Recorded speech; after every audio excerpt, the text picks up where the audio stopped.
Welcome everyone, I would like to show you how to scan documents on your iPod Touch. The first step is you want to open up Notes, and then at the bottom right you're going to see this crate. Tap on this one, and then by default it'll bring up the keyboard. If it doesn't, I'll just tap on the done.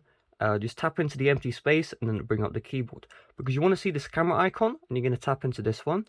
Then you're going to tap this one here, Scan Documents. Tap into that, and you just need to get a document that you want to scan in view. Now there is an auto mode, so if it gets everything ready, it will automatically take a picture, so you can see, just like that. However, what if you want to do things manually? Well, you just tap on the top right here, and also that's to manual, and then you just want to wait until you see this yellow outline, gets everything ready. So we'll just give that a little bit. Now once it's done that, you see I screwed that one up. Oh, it actually worked. You can see it automatically shows the outlines, and then through the manual you can edit these corners here. I'm going to tap on Retake because I've already had this auto scan. And another thing as well, you can select whether or not the flash is going to turn on when you take the picture. And you also have this here, which is, do you want the scan to be in grayscale, black and white, or color? So, I mean, I'm happy with it in being in color. So once you're done, you're going to tap on the save. Just tap on save. And you can see just like that, here is the document we have scanned.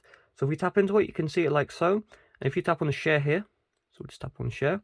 What you can do is you can see this is a PDF. So when it's a PDF, you can share it. So you can share it via mail. Let's say you want to email it to someone or email it to yourself. You also have the AirDrop, so you can AirDrop it to your Mac computer as well. If you want to print the PDF, you see the print option right here. Tap into the print, and then you can print your documents as well. If you like to edit the document, just tap on markup like so, and give it a little bit, and just like that, you can now edit the picture with all these options here. And so we'll just go like this, boom, just like that. And so once you're done, you just tap on the done, and there you go. You can see the edits have been added.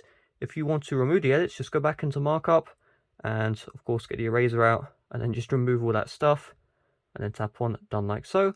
And yeah, that's really everything you need to know here. Hopefully this video did help you out. If it did, make sure to leave a like, subscribe if you're brand new. Thanks for watching. See you guys later. Bye bye.